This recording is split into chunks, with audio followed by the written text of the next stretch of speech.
Na semana passada, eu fiz aqui um pronunciamento sobre a atuação do ministro da Educação, que foi exonerado ontem. Eu fiquei pensando se era o efeito do meu pronunciamento que tinha derrubado o ministro, mas acredito que contribuiu de alguma forma, né? E também aquela moção de repúdio que nós aprovamos aqui, o presidente deve ter tido conhecimento dessa moção.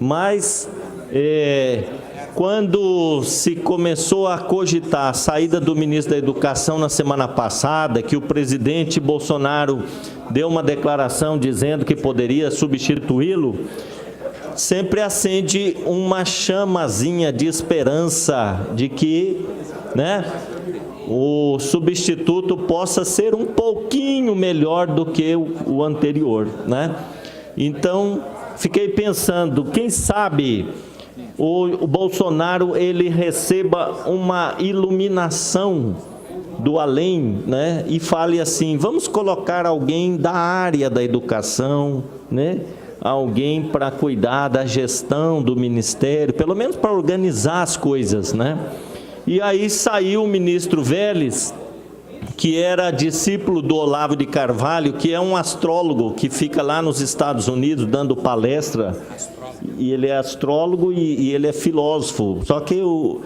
pessoal fala que ele é um filósofo autodenominado filósofo, Porque filósofo não é quem estuda filosofia, filósofo é quem elabora, quem produz conhecimentos na área da filosofia. Então, por exemplo, eu sou formado em filosofia, fiz faculdade, sou graduado, mas eu não sou filósofo, porque eu não teorizo, e não produzo conhecimento, teorias que possam ser consideradas filosóficas, E o Olavo de Carvalho, na verdade, ele é um impostor, ele é um cara que está ganhando muito dinheiro, projeção. Hoje, com essa onda conservadora, ele se tornou um guru, E muita gente vai atrás dele. Então, ele que praticamente indicou o ministro Vélez. E o ministro Vélez tinha o apoio dos militares. E o principal programa do ministro Vélez seria a militarização das escolas. Esse que era o programa dele. Mas como ele foi muito incompetente para gerir a pasta da educação, o ministério está um caos hoje, está uma bagunça, o presidente resolveu substituí-lo. Ele se tornou insustentável no cargo. Mas aí, aquela esperançazinha que a gente tinha de que poderia vir um ministro um pouquinho melhor, caiu por terra. O presidente Bolsonaro, ele indicou para o Ministério da Educação Abraham Weintraub. Saiu um colombiano, entrou aqui, acho que não sei se é um alemão, se é pelo nome, talvez um judeu, Abraham Weintraub. Ele também é um discípulo do Olavo de Carvalho,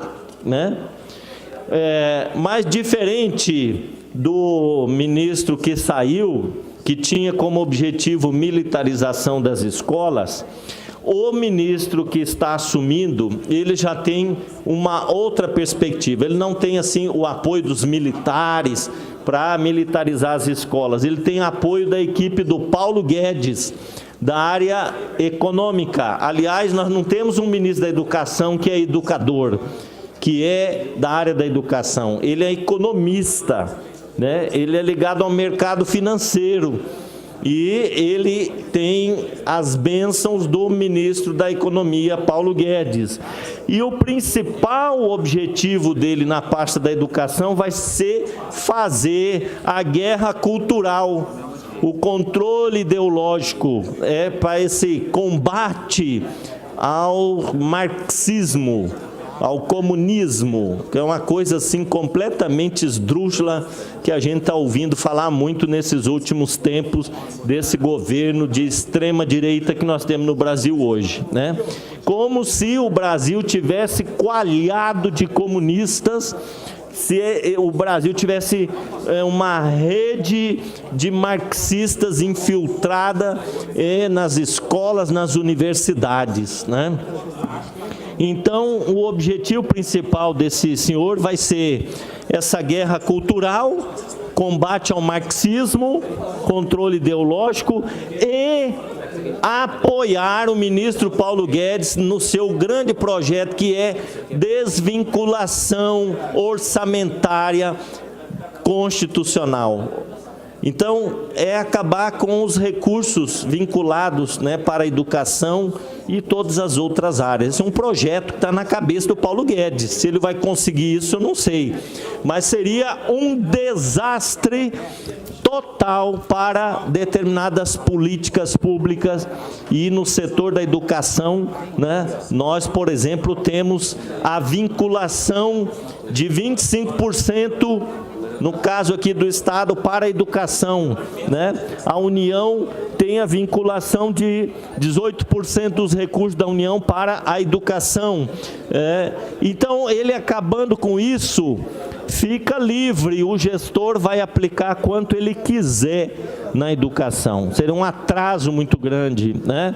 Como ficaria a questão do Fundeb? Como ficaria a implementação do Plano Nacional de Educação sem os recursos vinculados, garantidos para a educação? Então, esse parece ser o grande projeto do novo ministro da Educação, que é um economista, que é do mercado financeiro. É apoiar a desvinculação orçamentária constitucional dos recursos da educação e por fim ao Plano Nacional de Educação e também fazer o controle ideológico, acabar com os marxistas e os comunistas que estão infiltrados nas escolas e nas universidades. Então, quando a gente sempre fala que aquilo que está ruim não pode ficar pior, isso não é verdade, porque nós tiramos ali um ministro da Educação que estava desestruturando, desorganizando, estabelecendo um caos no Ministério da Educação e não sabia de que caminhão ele tinha caído. Agora vem um ministro que sabe muito bem de que caminhão ele caiu. Ele caiu do caminhão do Paulo Guedes, né, e está no Ministério da Educação para fazer a implantação da política ultraliberal, acabando com os recursos da educação, que já são poucos, né? Então, qual é a perspectiva agora? Em termos de políticas educacionais, nenhuma, né? Como eu falei a semana passada, combate ao analfabetismo funcional, reforma do ensino médio, implantação da base nacional comum, né? Curricular, que mais? Desafios que nós temos, o Enem, até hoje não tem um presidente do INEP. Daqui a pouco vai chegar a prova do Enem, não tem presidente do INEP, não tem pessoas responsáveis para a elaboração das provas, né? Não tem responsável pelo sistema de avaliação da educação no Brasil. Então, assim, em termos de políticas educacionais, o novo ministro da Educação não promete nada. Eu falo isso com tristeza. Falo isso com tristeza porque a educação é o carro-chefe, né, das políticas de desenvolvimento, das políticas que nós queremos para o nosso país, para o país ser um país pujante e progressista, né? E, infelizmente, nessa pasta, que é uma pasta que eu tenho assim, o maior carinho por ela, sempre fui educador, sempre trabalhei na área da educação, e eu fico triste de ver que a educação está nesse precipício que foi colocado pelo presidente Bolsonaro. O combate ao marxismo para mim assim uma guerra infrutífera, porque assim ninguém pode impedir ninguém, né, de estudar. Eu, por exemplo, eu fiz o mestrado em educação na Universidade Federal do Mato Grosso do Sul E a linha do mestrado era na ciência da história, um método utilizado era da ciência da história. E eu utilizei muito o marxismo na minha formação para entender o funcionamento da sociedade capitalista, o mundo em que nós vivemos, e eu sou muito feliz por ter tido essa oportunidade de ter acesso a esse conhecimento. E o que nós não podemos fazer é proibir os alunos de conhecerem, de estudarem, e aqueles que quiserem ser marxistas, eles devem ser. Nós estamos num país livre, democrático, né? Quem quer ser liberal, pode ser também. Quem quer ser ultraliberal, né? Pode ser também. Eu acho que o marxismo, ele é uma ferramenta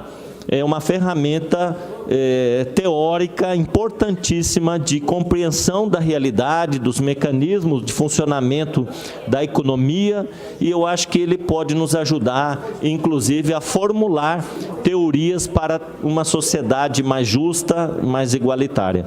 Mas, enfim, vamos dar um tempo para ver o que esse novo ministro pode trazer para nós. Muito obrigado.